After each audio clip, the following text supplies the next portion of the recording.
নমস্কার বন্ধুরা, চলে এসেছি আজকে বর্ষাকালীন সুপারি গাছের পরিচর্যা নিয়ে। হ্যাঁ, আশা করি আপনারা সবাই ভালো আছেন এবং থাম্বনেল দেখে বুঝতে পেরেছেন যে আজকে আমি কি কথা বলতে চলেছি। আমিও ভালো আছি, ভগবানের কৃপায়। আশা করি আপনারাও সবাই ভালো আছেন।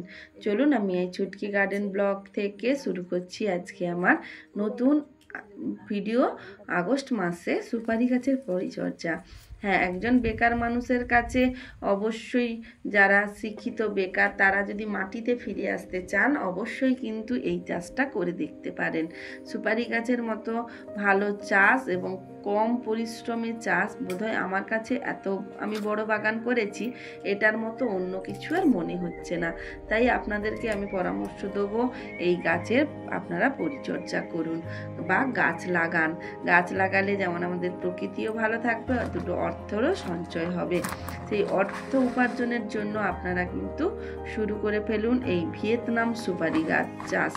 ভিয়েতনাম সুপারি চাষ করতে গেলে অবশ্যই আপনাদেরকে আগে কিছু পরিচর্যা জেনে নিতে হবে। প্রাথমিক যদি আপনারা জ্ঞান থাকে আপনাদের, তাহলে কিন্তু এ চাষের জন্য কোনো কষ্ট হবে না।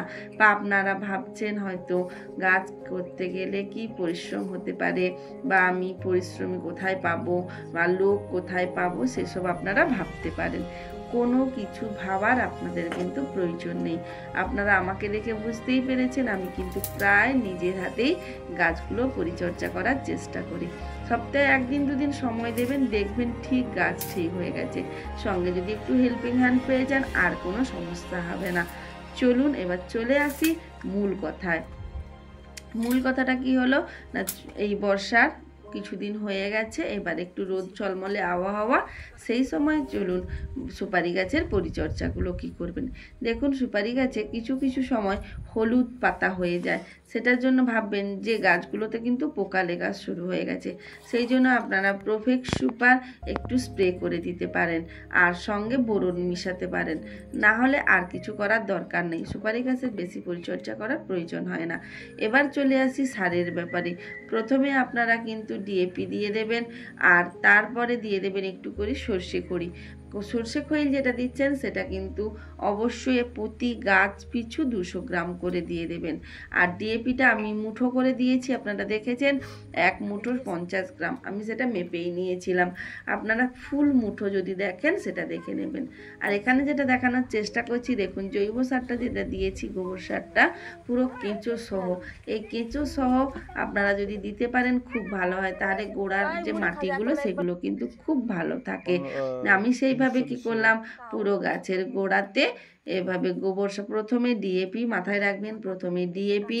হ্যাঁ, অবশ্যই তার আগে কিন্তু একটা যেটা মিস্টেক করে গেছি, আমি প্রত্যেকটা গোড়ায় চুন দিয়ে ভালো করে আগে গর্তটা করে নিয়েছি। 1 ইঞ্চি বলছি, 4 ইঞ্চি দূর থেকে গোল করে গর্তটা আপনারা করে নেবেন। সেই গোল গর্তের মধ্যে আপনারা প্রথমে ডিএপি দেবেন, তারপরে সরষা খৈল দেবেন, তারপরে গোবর দেবেন। দেওয়ার পরে আপনারা পুরো মাটিটা আবার ভালো করে দিয়ে দেবেন। তাহলে কি হবে, গাছের গোড়া গ্রোথও বাড়বে এবং গাছের গোড়া মোটাও হবে।